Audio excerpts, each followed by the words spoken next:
Hello students, welcome back to this channel Dinesh sir live study. Last lecture में हमने exercise 2.4 start कर दिया था, सेकंड चैप्टर मैथ्स 2 का एप्लीकेशन ऑफ डेरिवेटिव। इस लेक्चर में हम लोग आगे के क्वेश्चन करने वाले हैं, क्वेश्चन नंबर 4 ऑनवर्ड्स। हमने देखा था बेसिक कंसेप्ट, कोई भी फंक्शन है इंक्रीजिंग या डिक्रीजिंग कब होता है, उसी का यूज़ हम 2.4 में कर रहे हैं। स्टार्टिंग के क्वेश्चन जो थे 1, 2, 3 वो हमने कर लिए। चलो स्टार्ट करते हैं फोर्थ। जो अगला क्वेश्चन है फोर्थ, उसके बाद जो फिफ्थ है, ये दोनों सेम है। मैं आपको फोर्थ बता रहा हूँ, फिफ्थ आपको खुद से करना होगा। इसके लिए फोर्थ को बहुत ही ध्यान से देखना। फोर्थ क्वेश्चन है, find the values of x for which the function a increasing b decreasing. यानी यहाँ दो क्वेश्चन है। एक फंक्शन दिया है f x is equal to x cube minus 12x square minus 144x plus 13। ये जो फंक्शन है ये इंक्रीज जब होगा एट दैट टाइम एक्स की वैल्यू क्या होगी, और यही फंक्शन जब डिक्रीज होगा सो एक्स की वैल्यू क्या होगी। यानी एक क्वेश्चन के अंदर दो क्वेश्चन है, ठीक है। एक बार इंक्रीजिंग करके लेना है और एक बार डिक्रीजिंग करके लेना है। इसी के जैसे बिल्कुल ऐसा ही डिक्टो पांचवा क्वेश्चन है, वो भी ऐसे ही है। क्या है आपको बता देता हूँ। पांचवा क्वेश्चन है 2x क्यूब, यहाँ पर 2 आ गया है, 12 की जगह 15 है, यहाँ पर ये सेम है और यहाँ -7 है, बिल्कुल सेम है। वो आप खुद से करना, ये मैं आपको बता रहा हूँ, इसलिए बहुत ध्यान से देखो, ठीक है। अब इसको सबसे पहले हम इंक्रीजिंग के लिए करते हैं। सबसे पहले हम क्या करेंगे, डिफरेंशिएट करेंगे। आपको पता है किसी भी फंक्शन को डिफरेंशिएट करना पड़ता है इंक्रीजिंग और डिक्रीजिंग के लिए। सो एफ एक्स का डेरिवेटिव आ जाएगा f dash x is equal to x cube का हो जाएगा 3x square minus 12x square, तो ये 2 यहाँ है, 12 2 जा 24x माइनस 144 और प्लस 13 का 0 हो गया। तो यहाँ पर ये डेरिवेटिव आ चुका है एफ डैश एक्स। अब हमें इसको इंक्रीजिंग करना है। सबसे पहला जो ए है दैट इज इंक्रीजिंग के लिए चेक करना है एक्स की वैल्यू क्या होगी। सो हम लिखेंगे F x is increasing function for, okay, when लिखना है, एफ एक्स इंक्रीजिंग फंक्शन है when F dash x is greater than 0। जब उसका डेरिवेटिव पॉजिटिव होता है तब हम बोलते हैं ये इंक्रीजिंग फंक्शन है, ठीक है। अब आगे देखते हैं। एफ डैश एक्स है क्या, 3x square minus 24x minus 144 is greater than 0। अच्छा, इसको यहीं पर फैक्टराइज कर सकते थे, सिंप्लीफाई नहीं किया होगा तो यहाँ करो, कोई बात नहीं। यहाँ से 3 कॉमन लेता हूँ मैं, 3 कॉमन, सो ये आ गया एक्स स्क्वायर, 8 24 से 3 कॉमन आया तो 8 माइनस 144 से 3 कॉमन है, 3 4 ज़ा 12 3 8 ज़ा 24, ये आ गया ग्रेटर देन 0। 3 इंटू इसको फैक्टराइज करते 48 आना चाहिए और 8 आना चाहिए, तो क्या आ जाएगा देखते हैं।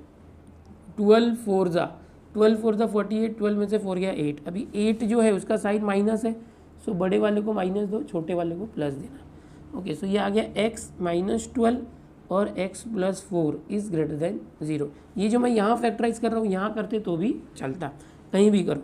अब ये 3 इंटू है, उस तरफ गया तो 0 हो गया ये भी। So finally we get x minus 12 into x plus 4 is greater than 0। बिल्कुल अभी क्वेश्चन नंबर 1 2 3 हमने किया था उसके जैसे ही आ गया कि x minus 12 into x plus 4 is greater than 0। कैसे करना है आपको पता ही है, यहाँ पर दो केसेस आएंगे, है ना। क्या केसेस थे, अगर a into be greater than 0 है, इफ़ देन अगर ये ऐसा होगा सो a greater than 0 and b greater than 0, और दूसरा केस क्या था, a 0 से लेस है एंड बी 0 से लेस है। लास्ट लेक्चर में मैंने इसको बहुत ही अच्छे से डीप में बताया था, वापस से देख लो। ये केस क्या है कि जब कोई भी दो नंबर्स का प्रोडक्ट 0 से ग्रेटर यानी पॉजिटिव हो तो ये दोनों पॉजिटिव होंगे। इस तरह से पॉजिटिव होना मतलब 0 से ग्रेटर होना, या तो दोनों निगेटिव होंगे यानी दोनों माइनस होंगे, 0 से लेस होंगे ये। सो दो केसेस है। केस 1 जो पहला केस है उसमें क्या होगा, ये दोनों 0 से ग्रेटर है, ए और बी दोनों 0 से ग्रेटर है। सो केस 1 में क्या है, x minus 12 is greater than 0 and दूसरा क्या है, x plus 4 that is greater than 0। ये ऐसे हो गया। सो x आ जाएगा -12, वहाँ गया तो +12 एंड x ग्रेटर देन -4। सो यहाँ पर हमें x की दो वैल्यू मिली, एक तो x 12 से ज़्यादा होगा या तो x -4 से ज़्यादा होगा। क्या करने सिखाया मैंने, इसमें से दोनों में से कौन सा एक फाइनल आंसर है वो लिखना है। उसके पहले केस 2 भी देख लो, फिर वो देखते हैं। केस 2 क्या कहता है कि ये दोनों निगेटिव भी हो सकते हैं, ये दोनों जैसे 0 से ग्रेटर थे तो लेस हो सकते हैं। x minus 12 is less than 0 and x plus 4 is less than 0। Okay, एकदम डिटेल में बता रहा हूँ, आपको समझेगा, कोई प्रॉब्लम नहीं। एक्स -12 उस तरफ गया तो +12 एंड एक्स +4 उस तरफ गया तो -4। दोनों में देखो नंबर्स वही आए 12 और -4, बट ग्रेटर और लेस देन का सिंबल अलग है। ठीक है, ये दोनों केस आने के बाद आपको क्या करना है, यहाँ पर ये जो दिया हुआ है इसको नंबर लाइन पर चेक करना है। एक नंबर लाइन ड्रॉ कर लो इस तरह से रफ में, 0, 12 और 4 है, मैं 2 का स्केल लेता हूँ इस तरह से, और यहाँ भी -2, -4, -6 ले लेते। देखो ये क्या है, x इज़ ग्रेटर देन 12, यानी जो x की वैल्यू है 12 से ज़्यादा है, ये 12 से ज़्यादा है। x इज़ ग्रेटर देन -4 ये रहा, -4 से ज़्यादा है। अब इसको और इसको देखो, दोनों में क्या कौन सा पार्ट कॉमन है, यहाँ देखोगे तो यहाँ से लेके यहाँ से लेके ये जो मैं ब्लू लाइन में दिखा रहा हूँ ये कॉमन पार्ट है। ओके, दैट इज़ 12 से ज़्यादा, ये जो है ना ये कॉमन आंसर है। सो हमारा कॉमन आंसर क्या है, x इज़ ग्रेटर देन 12। इसको मैं ले लेता हूँ यहाँ पर, x इज़ ग्रेटर देन 12। तो ये जो आंसर आया, मेन आंसर आया हमारा फर्स्ट केस का। भी दूसरा केस क्या है, देखो ये फिर से ये जो नंबर लाइन है उसके ऊपर ही ट्रेस करते, x is less then 12 and x is less then -4।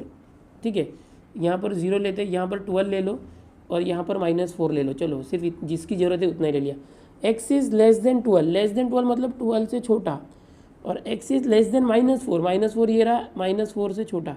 सो इन दोनों में कॉमन क्या है, कॉमन यहाँ से लेके ये जो पोर्शन है that is x is less then -4, ये जो है ये कॉमन है। सो हम इसको ऐसे लिख देंगे, x is less then -4, this is the answer. तो हम लोग को दोनों केस में 2 आंसर मिला।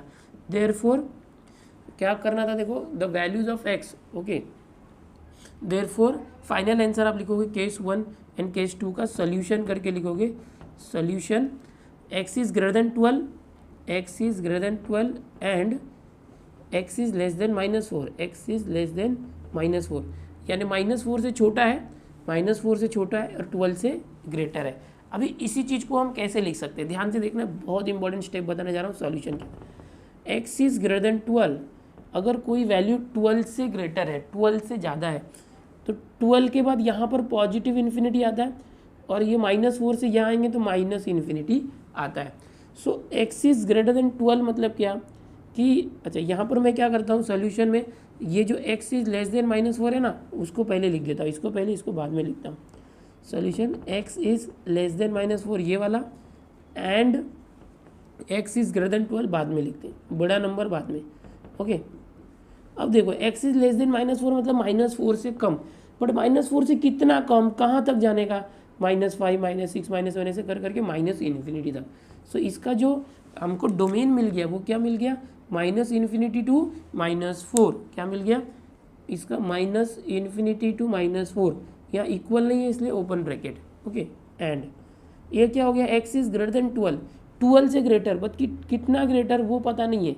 सो एकदम एंड में इन्फिनिटी होता है, तो 12 से लेके इन्फिनिटी, 12 से लेके इन्फिनिटी, ये क्या है इन्फिनिटी। इस तरह से आपको डोमेन मिल गया कि जो x की वैल्यू है वो इन्फिनिटी, -इन्फिनिटी टू -4 के बीच में होगा, एंड 12 से लेके इन्फिनिटी के बीच में होगा, यहाँ होगा या यहाँ होगा, -4 और 12 के बीच में नहीं होगा। ठीक है, सो ये हमारा जो फोर्थ के अंदर a था उसका सॉल्यूशन हुआ, क्या इंक्रीजिंग के लिए हुआ, अभी डिक्रीजिंग बाकी है, सिर्फ a के लिए हुआ।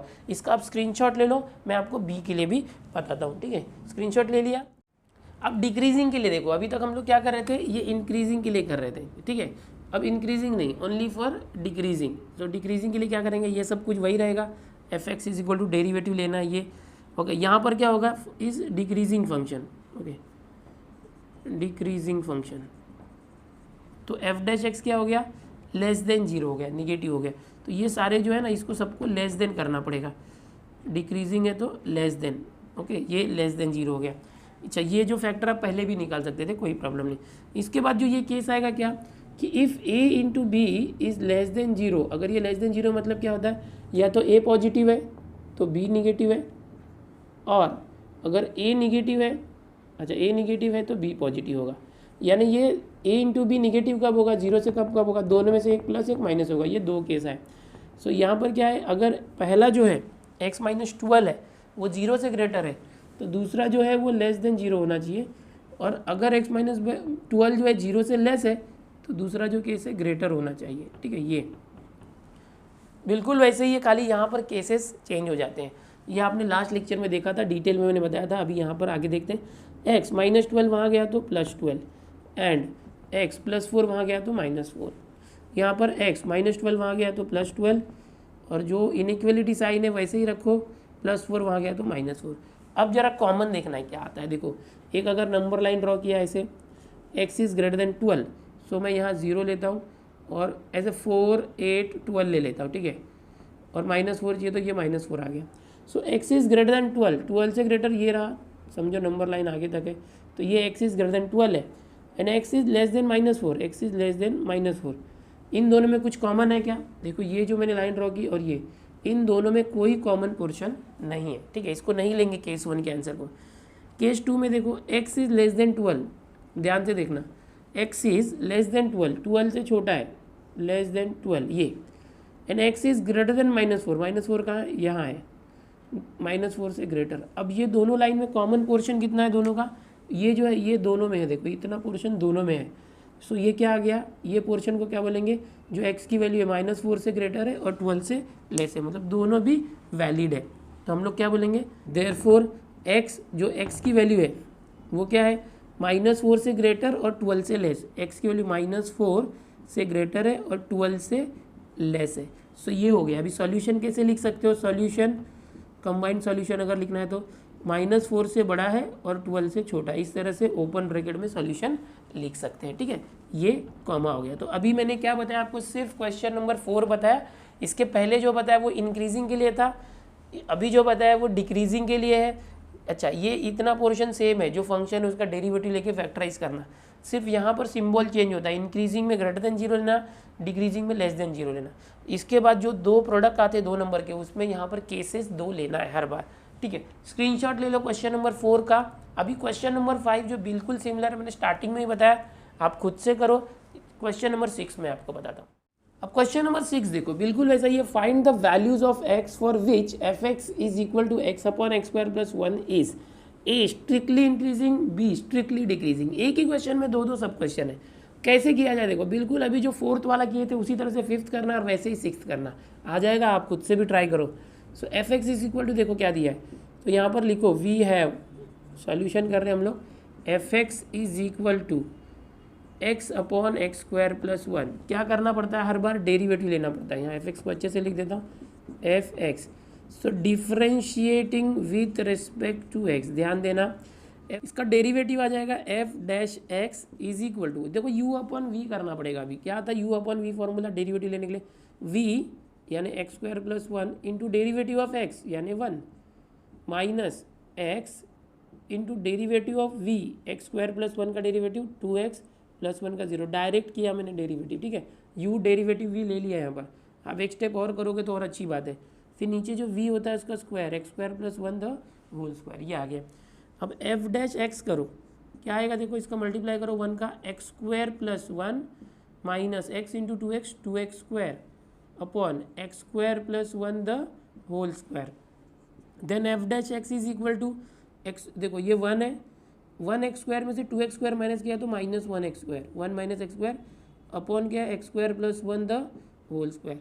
सो ये आपको डेरिवेटिव मिल चुका है। अब देखो सबसे पहले क्या बोला गया, strictly increasing first, okay. If f(x) is strictly increasing, अगर f(x) इंक्रीजिंग फंक्शन है सो उसका जो डेरिवेटिव होगा वो क्या होगा, 0 से ग्रेटर होगा। कोई भी अगर इंक्रीजिंग फंक्शन होता है तो उसका डेरिवेटिव 0 से ग्रेटर होता है, याद रखना है, ठीक है। नेक्स्ट, इसका मतलब ये जो है ये 0 से ग्रेटर होगा, 1 - x² upon x² + 1 the whole square, ये जो है ये ग्रेटर होगा 0 से, क्योंकि ये f(x) है, f(x) 0 से ग्रेटर होना चाहिए इंक्रीजिंग के लिए। हमको x की वैल्यू फाइंड करनी है इंक्रीजिंग के लिए, इसलिए ऐसा कर रहे हैं। अब ये जो अपॉन के नीचे डिवाइड है ये यहाँ जाके मल्टीप्लाई हो गया, so it will become 0 into everything 0। अब ये 1 यहीं रखो, -x² उस तरफ गया तो +x², ठीक है। अभी कल एक ऐसा कंसेप्ट हमने किया था लास्ट में 3rd क्वेश्चन में कि x² इज़ लेस देन 25, ऐसा होगा तो क्या करना, कभी भी याद रखो, इसको सीधा लिखता हूँ मैं, x² इज़ लेस देन 1। ऐसे जब भी होता है तो एक डायरेक्ट कंसेप्ट याद रखो, x की वैल्यू 1 और -1 के बीच में होती है। अगर किसी का स्क्वायर 1 से कम है, सो x की वैल्यू क्या होगी, 1 का स्क्वायर रूट जो है 1 उसका निगेटिव और पॉजिटिव वैल्यू के बीच में होता है। कंसेप्ट मैंने कल समझाया था कि अगर समझो नंबर लाइन है 0 1 2 -1 -2, अभी किसका स्क्वायर 1 से कम होगा, 0 का स्क्वायर हो सकता है 1 से कम, 1 का स्क्वायर 1 से 1 का स्क्वायर 1 होगा, -1 का स्क्वायर 1 होगा, 0 का स्क्वायर, यानी -1 और 1 के बीच के सारे नंबर जो होंगे वो इसके अंदर होंगे। अगर -2 लिया तो क्या होगा, -2 का स्क्वायर +4 हो जाएगा। सो 1 से छोटा है क्या, नहीं, 2 का स्क्वायर 4, इसलिए -1 से ज़्यादा होना चाहिए और 1 से कम। ये इसके लिए मिल गया डायरेक्ट वैल्यू। ओके, अब ये क्या था, इंक्रीजिंग फंक्शन के लिए था, स्ट्रिक्टली इंक्रीजिंग, ये आ चुका है, दिस इज सॉल्यूशन। इसको आप सॉल्यूशन फॉर्म में लिखना है तो कैसे लिख सकते हैं, सॉल्यूशन -1 ओपन ब्रैकेट टू 1, ये आ गया आपका सॉल्यूशन। ये क्या हुआ, find the value of x for which f(x) is strictly increasing. अभी इसके अंदर ही बी पार्ट भी है, स्ट्रिक्टली डिक्रीजिंग। तो सबसे पहले आप यहाँ से स्क्रीनशॉट ले लो, लिया। अभी मैं इसके अंदर ही बताता हूँ बी पार्ट कि अगर स्ट्रिक्टली डिक्रीजिंग है तो क्या करना, डिक्रीजिंग, चेंज कर रहा हूँ क्वेश्चन को, यहाँ से सब कुछ ऐसा ही रहेगा, और स्ट्रिक्टली यहाँ पर डिक्रीजिंग आ जाएगा, डिक्रीजिंग, स्ट्रिक्टली डिक्रीजिंग, और ये जो f'(x) है वो <0 हो जाएगा, ये <0 हो जाएगा। उसी के अंदर बता रहा हूँ मैं, ध्यान से देखो, ये गया 0 हो गया और ये क्या हो गया, इस तरह से, ठीक है। सो अब देखो यहाँ से क्या चेंजेस होंगे, सॉल्यूशन में भी क्या चेंज आएगा, देख। अब इसको सही से लिखते हैं, x² को पहले लिखते हैं, और ये इस तरह से था तो घुमा देंगे, दोनों को अदला बदली कर रहे हैं। अब x² की वैल्यू 1 से ग्रेटर होना चाहिए, ऐसा नंबर x होना चाहिए जो 1 से ग्रेटर है। तो यहाँ पर देखो, अगर 1 से ज़्यादा लेते हैं, 1 से ज़्यादा लेते हैं, 2 लिया तो 2 का स्क्वायर 4, तो x का स्क्वायर 1 से ज़्यादा होना चाहिए, तो आ गया 1 से ज़्यादा है। 3 लिया तो 9, 1 से ज़्यादा हुआ। सो मतलब क्या होगा, x की वैल्यू 1 से ग्रेटर होगी, एंड या क्या हो गया, या निगेटिव में देखो क्या होगा, अगर -1 लिया, -1 से कम लिया, -2 किया, -2 का स्क्वायर 4, अगर समझो यहाँ -3 भी है, सो -3 का स्क्वायर 9, तो भी 1 से ज़्यादा आ रहा है। मतलब जो x की वैल्यू है वो क्या आनी चाहिए, -1 से कम होना चाहिए, <-1। क्या आ रहा है देखो, जो x की वैल्यू है -1 से कम होना चाहिए, या तो x की वैल्यू 1 से ज़्यादा होना चाहिए। इसको अगर ऐसे लिखा जाए तो ये पहले जो है x की वैल्यू देखो -1 से कम होनी चाहिए, या तो x की वैल्यू 1 से ज़्यादा होना चाहिए, इस तरह से। तो कैसे लिखेंगे, देखो ये जो सोल्यूशन है ये इसको सोल्यूशन में अगर लिखना है तो यहाँ पर देखोगे ये एरो है, यहाँ पर -∞ होता है, इस तरफ का एरो मतलब इन्फिनिटी होता है। ओके, सो अब -1 से एंड कहाँ तक है, -∞, तो सोल्यूशन क्या आया, -∞ और -1 के बीच में, इस तरह से। और यहाँ पर क्या आया, 1 से लेके इन्फिनिटी तक, 1 से ज़्यादा और इन्फिनिटी तक। यहाँ पर एंड लिखो या तो यूनियन लिखो, यूनियन मतलब ये एंड को यूनियन भी बोलते हैं, ठीक है। सो ये हमारा फाइनल सोल्यूशन है इन दोनों को मिला के। देखा आपने क्वेश्चन नंबर 6 में ए जब किया था, सो ओनली आया था -1 से ग्रेटर है और 1 से लेस है, सिर्फ ये पोर्शन आया था, सिर्फ इतना, अगर स्ट्रिक्टली इंक्रीजिंग था ए के अंदर। लेकिन वहाँ पर क्या था, जो x² था <1 था, इसलिए x² की वैल्यू <1 थी, सिर्फ इतना आया था। लेकिन जब >1 होगा तो ये और ये 2 पोर्शन आ रहा है, उसको हम इस तरह से लिख देंगे। तो ये हो गया क्वेश्चन नंबर 6 यहाँ पर कंप्लीट। अगला जो क्वेश्चन नंबर 7 है, यहाँ भी दो क्वेश्चन दिए हुए हैं। सबसे पहला 7th में पहला कर रहा हूँ कि एक f(x) दिया हुआ है और बोला गया शो दैट, ht मतलब यहाँ शो दैट है, f(x) is increasing in this domain, यानी हमको सीधा आंसर दिया है, x की वैल्यू दी है, x की वैल्यू जब 1/3 से ज़्यादा और 1 से कम होगा, सो हमारा जो फंक्शन है ये फंक्शन ये इंक्रीजिंग फंक्शन होगा। इसी के साथ और एक वैल्यू दी है डिक्रीजिंग के लिए, पहले इसको बताता हूँ फिर उसको बताऊँगा। तो f(x) से आप क्या करोगे, डिफ्रेंशिएट कर दो, यहीं पर differentiating with respect to x, f(x) का डेरिवेटिव हो गया f'(x), 3x का डेरिवेटिव 3 प्लस ये 1/3 है, ऐसे ही रखो। 1/x का डेरिवेटिव क्या होता है, -1/x², ये होता है, इसको ले लिया। सो f'(x) क्या बन गया, देखो अभी 3 + -(-1 × 1 1/3x², ये आ गया। अब क्या बोला है, function is increasing in this, ये ना डायरेक्ट आंसर दिया, हमें शो करना है। सो f(x) इंक्रीजेस, कोई फंक्शन इंक्रीज होता है इफ़ f'(x) इज >0, अगर ये जो f'(x) है वो >0 होगा, इसका मतलब ये 3 - 1/3x² है, दैट इज >0, ये आ गया। अब इसके बाद देखो क्या करना है, ये जो है 3 जैसे आप करते हो वैसे ही करो, -1/3x² वहाँ चला गया तो 3x², इस तरह से, ठीक है। अब ये 3 है ना, तो एक काम करते 3 से मल्टीप्लाई करते दोनों साइड, तो 3 3 9 और यहाँ पर 3 कैंसिल हो गया, 1/x² आ गया, इस तरह से। अब क्या कर सकते हैं हम लोग, ये x² को यहाँ लेते, 9 को यहाँ लेते, तो ये हो गया x² और 1/9, ओके। सिर्फ एक काम नहीं कर सकते जो मैंने कल बताया था, अगर समझो x इज़ ग्रेटर देन 3 इस तरह से दिया है, सो आप मल्टीप्लाई कर सकते हो, डिवाइड कर, लेकिन निगेटिव नंबर से मल्टीप्लाई नहीं करना। अगर माइनस से मल्टीप्लाई किया, -x और -3 हो जाएगा, तो ये साइन चेंज हो जाएगा। दोनों तरफ माइनस से मल्टीप्लाई नहीं करना, ठीक है। और दोनों तरफ रेसिप्रोकल भी नहीं करना, यानी इसको भी रेसिप्रोकल किया, इसको भी नहीं किया, ऐसा नहीं करना, ठीक है। अभी देखो, मैंने अभी क्वेश्चन ऐसे कंसेप्ट बताए थे, क्वेश्चन नंबर 4, 5, 6 करते समय हमने देखा था कि याद भी रख लो कि अगर x² इज़ लेस देन, समझो यहाँ पर 9 है समझो, और x² इज़ ग्रेटर देन 9 है, तो डायरेक्ट कंसेप्ट बताता हूँ। तो देखो ये स्क्वायर यहाँ गया तो 9 का स्क्वायर रूट 3, तो x क्या होगा, -3 और +3 के बीच में होगा, ठीक है। अभी हमने क्वेश्चन नंबर 6 में किया था कि किसी का स्क्वायर अगर कुछ है लेस देन है, x का स्क्वायर लेस देन 9 है, सो x की वैल्यू क्या होगी, इसका स्क्वायर रूट 9 का 3, -3 और 3 के बीच में होगा। और अगर समझो x² इज़ ग्रेटर देन 9 है, अगर x² ग्रेटर देन 9 है तो x का वैल्यू क्या होगा, -3 से लेस होगा एंड x की वैल्यू +3 से ग्रेटर होगी। ये याद रखो, ये 2 कंसेप्ट है, इसको ज़्यादा समझना नहीं है, तो इस तरह से आप याद भी रख सकते हो, ओके। क्वेश्चन नंबर 6 में हमने अभी ऐसे किया था।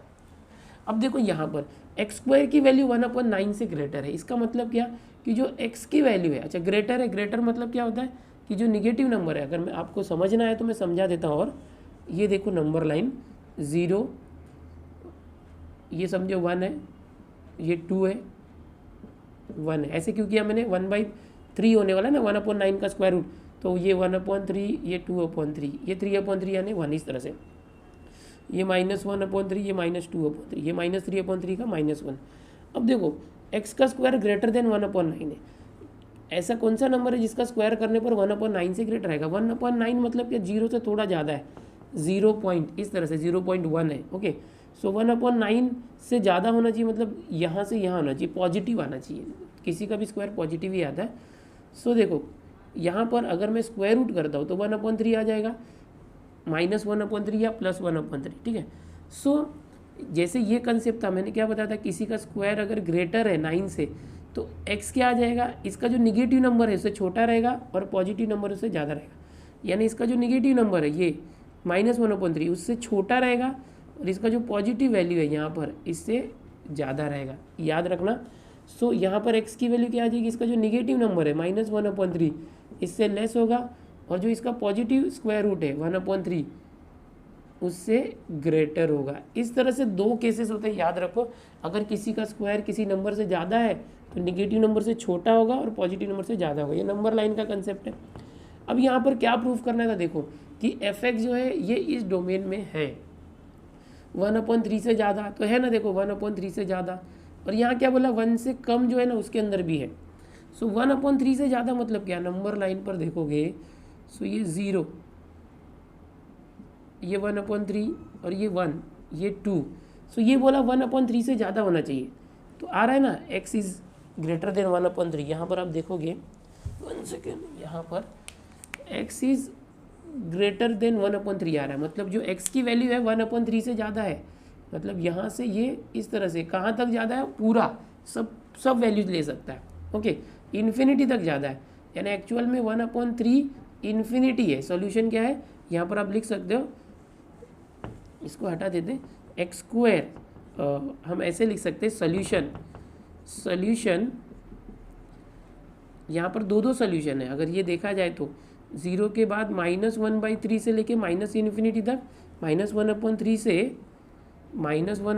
से लेके इन्फिनिटी से, सॉरी -इन्फिनिटी से -1/3 तक है, और पॉजिटिव साइड में देखेंगे तो x इज़ ग्रेटर देन 1/3। देखो यहाँ से ये निगेटिव का मैंने बताया, पॉजिटिव में 1/3 से लेके +इन्फिनिटी तक, 1/3 से +इन्फिनिटी, इतना सोल्यूशन है, ओके। और इसको यूनियन कर दें तो ये जो पहला फंक्शन है इसका एग्जैक्ट आंसर क्या है, ये है, लेकिन बोला क्या है, show that f(x) is increasing in this function 1/3 to 1, तो हमें देखना है कि इसके अंदर इंक्रीज़ हो रहा है कि नहीं। तो 1/3 कहाँ है, देखो ये 1/3 से लेके इन्फिनिटी तक इंक्रीजिंग है, 1/3 से सिर्फ 1 तक पूछा है। सो देखो 1/3 से लेके इन्फिनिटी तक इंक्रीजिंग आ रहा है ना, तो ये बोलता है सिर्फ 1/3 से 1 तक चेक करके बताओ। तो हाँ, इसके अंदर भी इंक्रीज़ होगा, इसके अंदर इंक्लूड है। Okay, therefore F x is increasing. आप क्या करोगे, जो पूछा गया बोल देंगे, इंक्रीजिंग इन 1/3 to 1, क्योंकि 1/3 से पूरे इन्फिनिटी तक इंक्रीज हो रहा है ना, तो ये 1/3 से लेके 1 तक भी इंक्रीज होगा। ओके, तो जो पूछा गया था एफ एक्स ये है, तो शो करो कि जो एफ एक्स है इसके अंदर इंक्रीज होगा।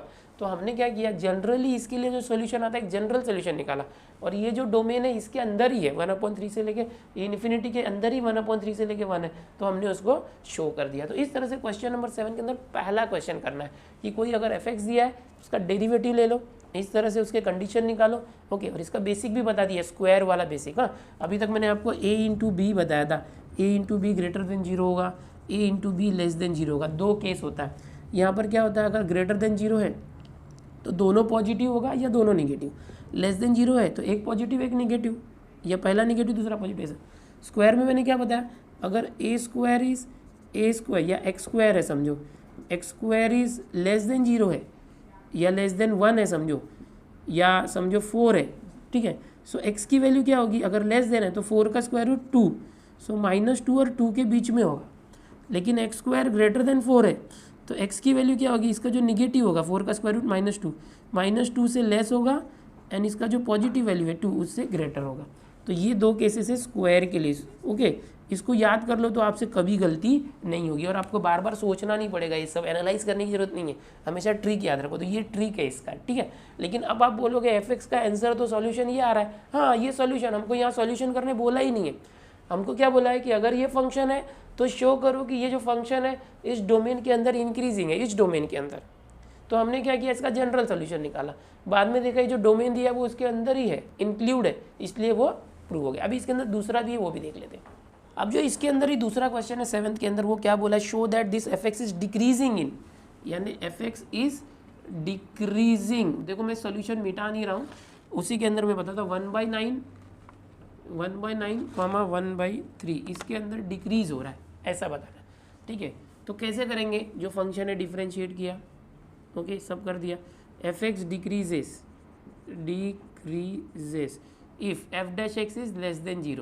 ओके, यहाँ पर हर जगह पे जो f है less than 0, F dash x, ये जितना भी था ये देखो ये लेस देन 0 हो जाएगा, ये आ गया, ये भी आ गया x। अब इसके बाद क्या था, देखो अभी मैंने बेसिक बताया था, अगर x स्क्वायर लेस देन 4 है तो क्या होता है, x की वैल्यू क्या होती है, इसका जो स्क्वायर रूट है 4 का 2 उसके निगेटिव और पॉजिटिव के बीच में होता है। वैसे ही x स्क्वायर लेस देन 1/9 है, सो x क्या होगा, इसका स्क्वायर रूट 1/3, इसका जो निगेटिव नंबर और पॉजिटिव वैल्यू उसके बीच में होगा। सो सोल्यूशन क्या आया आपका, सोल्यूशन आया -1/3 से लेके +1/3।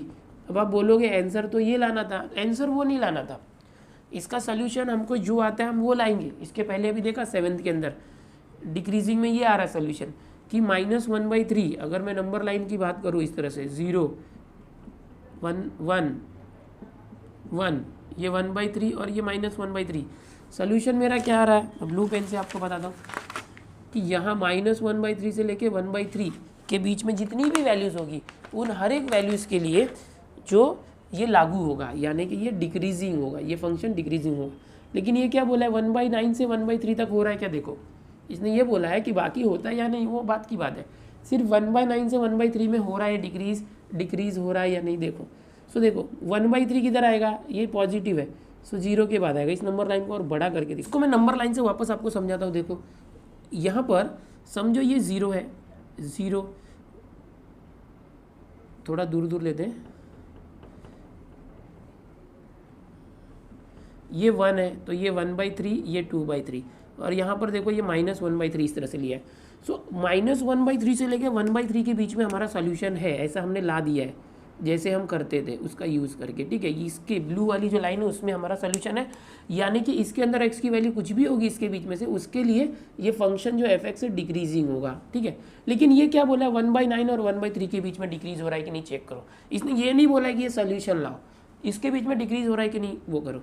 सो देखो 1/9 कहाँ पर आएगा, तो 0 और 1 के बीच में 9 पार्ट्स करेंगे, तो समझो ये 1/9 है, ये 1/9 है, ये समझो 0 था, तो 1/9 और 1/3 इसके बीच में डिक्रीज़ हो रहा है कि नहीं चेक करते, यहाँ से यहाँ, तो देखो ये पूरा जो ब्लू लाइन है उसमें डिक्रीज़ हो रहा है ये फंक्शन, सो इतने में भी तो होगा ही ना, तो हम क्या लिख देंगे डायरेक्ट सॉल्यूशन ये देयरफॉर fx, ये जो था ना therefore fx is decreasing, therefore fx is decreasing in domain, क्या लिखा है 1/9 to 1/3, क्योंकि इस पूरे डोमेन में डिक्रीज हो रहा है तो इसमें भी होगा ही, बिकॉज ये इसके बीच में आता है।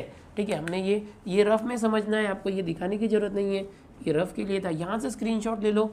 ठीक है, ये भी समझने के लिए किया था, तो आपको याद रखना है जो भी मैं बता रहा हूँ, थोड़ा कंफ्यूजिंग है लेकिन है बहुत ईजी, समझ में आया तो हो जाएगा। सबसे पहली बात 7th में ये जो आंसर लाने नहीं बोला था, ये सोल्यूशन लाओ ऐसा नहीं बोला था, बोला गया था कि शो करो कि जो fx है इसमें डिक्रीज होगा, लेकिन fx तो इतने बड़े डोमेन में डिक्रीज हो रहा है, इसने बोला नहीं इतने में डिक्रीज होगा, बताओ। हाँ, तो अगर fx यहाँ से यहाँ तक डिक्रीज हो रहा है तो यहाँ से यहाँ तक भी डिक्रीज होगा। ठीक है, स्क्रीनशॉट ले लो, हो चुका है क्वेश्चन नंबर 7। नेक्स्ट क्वेश्चन पे जाते हैं। अब अगला जो क्वेश्चन है क्वेश्चन नंबर 8 देख लो, show that fx is equal to x minus cos x is increasing for all x, यानी ये जो एक फंक्शन है वो हर एक x वैल्यू के लिए इंक्रीज होगा। तो चलो शुरू करते हैं इसको, fx is equal to x minus cos x, हमको प्रूफ करना है ये। सो आप सबसे पहले क्या करोगे, इंक्रीजिंग है या डिक्रीजिंग चेक करने के लिए differentiating with respect to x। So fx का डेरिवेटिव हो जाएगा f डैश x, x का डेरिवेटिव 1 माइनस कॉस एक्स का डेरिवेटिव होता है माइनस साइन एक्स, कैसे पता चला, कॉस का साइन होता है c से स्टार्ट हो रहा है इसलिए minus, f dash x is equal to 1 minus minus plus 1 plus sine x. So ये क्या आया, f डैश एक्स की वैल्यू आई, डेरिवेटिव आया दिए हुए फंक्शन का। अब हमें बताना है, प्रूफ करना है कि ये जो फंक्शन है वो हमेशा इंक्रीज होगा। तो कोई भी फंक्शन हमेशा इंक्रीज कब होता है, जब वो f डैश एक्स जो होगा उसका जो डेरिवेटिव होगा अगर वो 0 से ग्रेटर होगा हमेशा तो वो इंक्रीज होता है। यहाँ पर f डैश एक्स को जरा ऑब्जर्व कर दे, ये 1 प्लस है, 1 क्या है पॉजिटिव, अब साइन एक्स के ऊपर डिपेंड है, साइन एक्स की वैल्यू जो भी होगी उसमें अगर 1 प्लस किया तो f डैश एक्स कितना आएगा वो देखना है, तो साइन एक्स का रेंज देखना पड़ेगा कि होता क्या है। सो सिंस साइन एक्स जो होता है याद रखना कभी भी -1 और 1 के बीच में होता है, साइन एक्स इसकी वैल्यू -1 से ज़्यादा होती है और 1 से कम होती है for all values of x. Okay, इसको ऐसे लिख सकते हैं या for all values of x लिखो, फॉर ऑल एक्स इस तरह से लिखो, यानी एक्स की कोई भी वैल्यू होगी उसमें साइन एक्स की जो वैल्यू होगी, एक्स की वैल्यू के लिए जो साइन वैल्यू होगी वो -1 और 1 के बीच में होता है। तो यहाँ पर साइन एक्स का जो वैल्यू है, साइन एक्स का जो आंसर है वो क्या आएगा, -1 और 1 के बीच में आएगा। तो यहाँ देखो f डैश एक्स 1 है, अगर मैं यहाँ पर 1 प्लस ले लूँ, ठीक है, यहाँ पर 1 प्लस कर दूँ, सब में +1 किया, 1 प्लस, ओके इस तरह से, यहाँ पर 1 प्लस साइन एक्स, यहाँ पर 1 प्लस 1 इस तरह से कर दूँ, सबको 1 प्लस कर दूँ। सो 1 प्लस माइनस 1 माइनस 1 माइनस 1 ये 0 आया, और यहाँ पर 1 प्लस साइन एक्स, ठीक है, और यहाँ पर 2। सो 1 प्लस साइन एक्स जो ये f डैश एक्स है उसकी वैल्यू क्या आ रही है, 0 से ग्रेटर 2 से लेस, अगर 1 प्लस साइन एक्स करते हैं तो इसका मतलब जो f डैश एक्स है, f डैश एक्स वो किसके बीच में, 0 और 2 के बीच में। हम ऐसे दिखा सकते हैं यहाँ पर कि जो हमारा f डैश एक्स है वो 0 और 2 के बीच में आएगा। ओके, इसका मतलब क्या, एक मिनट, ये जो f डैश एक्स है 0 से ग्रेटर है और 2 से लेस है, f डैश एक्स की वैल्यू 0 से ग्रेटर 2 से लेस। एक तरह से हम बता सकते हैं कि जो f डैश एक्स की वैल्यू क्या होगी, 0 से ग्रेटर होगी, जो हमें इंक्रीज करने के लिए चाहिए होता है। ठीक है, यहाँ पर 1 प्लस साइन एक्स क्या था, f डैश एक्स। सो f डैश एक्स यानी फर्स्ट ऑर्डर डेरिवेटिव की वैल्यू अगर 0 से ग्रेटर, देखो f डैश एक्स की वैल्यू 0 से ग्रेटर है, ठीक है, अभी किससे लेस है वो छोड़ दो, 0 से ग्रेटर है या 0 से लेस वो चेक करना था। f डैश एक्स 0 से लेस आता, 0 से छोटा होता, नेगेटिव होता तो डिक्रीजिंग फंक्शन होता, but f dash x is greater than 0, यहाँ पर क्या आ गया, for all x, for all x इस तरह से। सो अब हमें क्या प्रूव करना था, ये जो एफ एक्स है वो इंक्रीजिंग है, तो जब उसका डेरिवेटिव 0 से ग्रेटर है therefore F x is increasing function, F x is increasing function for all x, ये तो हमेशा लिखते जाओ, फॉर ऑल एक्स। ठीक है। तो इस तरह से ये सॉल्यूशन हो गया, बहुत ही इजी क्वेश्चन था, क्वेश्चन नंबर 8। यहाँ पर सिर्फ एफ एक्स जो दिया था उसका डेरिवेटिव ले लो, और ये इंक्रीजिंग शो करना है, तो इंक्रीजिंग के लिए हम क्या करेंगे, ये जो 1 + sin x है वो हमेशा 0 से ग्रेटर होगा, ये लाके दिखाना, और इंक्रीजिंग हो गया। तो यहाँ पर क्वेश्चन नंबर 8 फिनिश हुआ। इसी के साथ जो 2.4 एक्सरसाइज है, पहले तो आप स्क्रीनशॉट ले लो। अब आगे चल के जो कंसेप्ट है मैक्सिमा और मिनिमा का कंसेप्ट है, मैक्सिमम और मिनिमम वैल्यू निकालना होगा, या तो पॉइंट, किस पॉइंट पर दिया हुआ फंक्शन है वो मैक्सिमम है, उस पॉइंट को मैक्सिमा बोलते हैं, और किस पॉइंट पर दिया हुआ फंक्शन उसकी वैल्यू कम से कम मिनिमम है तो उस पॉइंट को मिनिमा बोलते हैं, वो फाइंड करना है क्वेश्चन नंबर 9 ऑनवर्ड। अभी तक जो हम इंक्रीजिंग एंड डिक्रीजिंग फंक्शन का कंसेप्ट कर रहे थे, 2.4 एक्सरसाइज के अंदर लास्ट लेक्चर में आपने देखा था क्वेश्चन नंबर 1, 2, 3 में बहुत सारे सब क्वेश्चन थे, वो हमने कर लिया था। आज हमने क्वेश्चन नंबर 4, 5, 6, 7, 8 इतने क्वेश्चन किए जो इंक्रीजिंग डिक्रीजिंग फंक्शन पे थे, ठीक है। अब मैक्सिमा मिनिमा के अलग क्वेश्चन है, उसको अलग सेपरेट रखते, और नेक्स्ट लेक्चर में उसका पहले बेसिक कंसेप्ट बताऊंगा आपको मैक्सिमा मिनिमा का, और फिर हम आगे बढ़ेंगे। स्टूडेंट्स, आपको बताते हुए खुशी हो रही है कि हमारा एक ऐसा चैनल है यूट्यूब पर जिस पर अभी तक 5 चैप्टर अप्रॉक्स कंप्लीट हो गए हैं, ठीक है। ऐसा अभी तक किसी ने नहीं किया है जो हम कर रहे हैं, बहुत ही बड़ा काम है, रेगुलर लेक्चर आप लोग को मिल रहे हैं, तो ये चैनल सभी तक पहुंचना बहुत ज़रूरी है। बहुत से बच्चों को पता ही नहीं, इतना भी नहीं पता है कि आप कौन, मुझे कमेंट आते हैं कि आप कौन सी बुक से पढ़ा रहे हो, आपके पास बुक्स कहाँ से आ गई। अरे सबको पता है कि ebalbharti.in से हम बुक डाउनलोड कर सकते हैं। बाल भारती ने 12th की न्यू सिलेबस की बुक्स वहाँ अपलोड की है। यही नहीं पता है तो ये कैसे पता चलेगा कि नया सिलेबस भी चालू है, जब तक आप शेयर नहीं करोगे। तो इन सीरीज़ के जितने भी लेक्चर्स को आप शेयर करो अपने दोस्तों में, सबको बताओ, ताकि ज़्यादा से ज़्यादा लोग इससे जुड़े, ठीक है। अगर ज़्यादा से ज़्यादा लोग देखेंगे तो मैं फटाफट और भी लेक्चर्स दूंगा, सारे चैप्टर जल्दी से जल्दी कोशिश करूंगा। लेकिन अगर ज़्यादा लोग नहीं देखेंगे तो मुझे लगेगा कि मेरी मेहनत वर्थ नहीं हो रही है, ज़्यादा लोगों तक नहीं पहुंच रही है। तो ज़्यादा से ज़्यादा लोगों तक पहुंचाओ ताकि मोटिवेशन मिले कि मैं और फटाफट आप लोगों को जल्दी जल्दी दे सकूँ। इसके साथ ही टेस्ट सीरीज जो देने वाला था अभी मैं कल या परसों से आपको देना शुरू कर दूंगा, ठीक है। मिलते हैं नेक्स्ट लेक्चर में।